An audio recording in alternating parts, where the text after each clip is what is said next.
Les livres qui sont autour de nous contiennent toutes les explications nécessaires. Il existait autrefois, au cœur du grand océan appelé Pacifique, un empire, l'empire de Mu.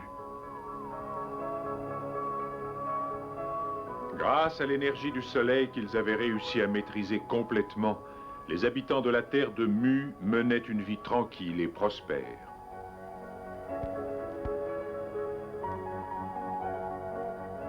À la même époque, une autre civilisation, celle de l'Atlantide, régnait au centre de l'autre océan, l'Atlantique.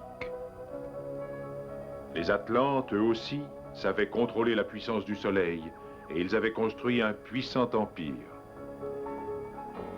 Mais, un jour, la guerre éclata entre la terre de Mu et l'Atlantide pour une raison si insignifiante que l'histoire elle-même l'a oubliée.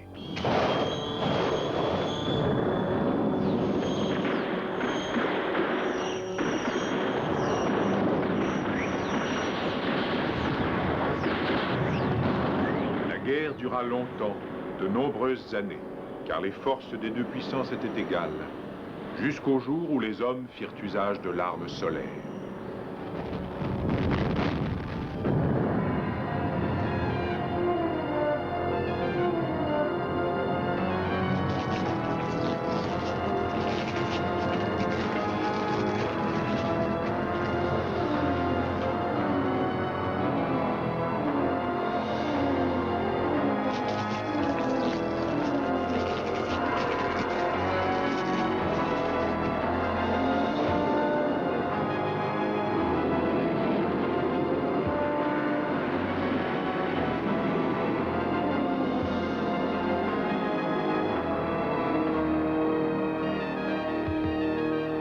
C'est ainsi que ces deux grandes civilisations disparurent, englouties au fond des deux océans. Mais le grand empereur de la terre de Mu avait prévu la destruction de son continent.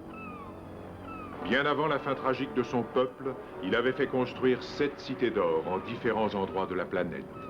Et en chacune, il avait fait installer le grand héritage, une source d'énergie pareille au cœur de notre soleil.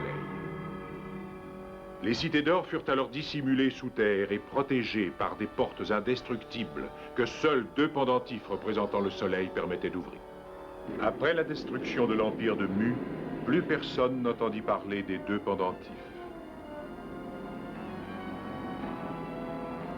Jusqu'au jour où, bien des siècles et des siècles plus tard, alors que de nouvelles civilisations étaient nées ici et là, et que tout le monde avait oublié jusqu'à l'existence des 2 continents, les médaillons, comme par enchantement, reparurent à la surface de la Terre.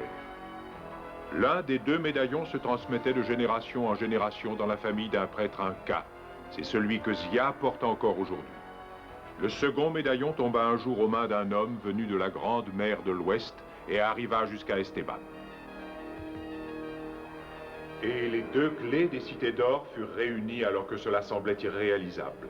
Mais c'était le contraire d'un hasard, car il est écrit: le destin des cités d'or est entre les mains de 2 enfants.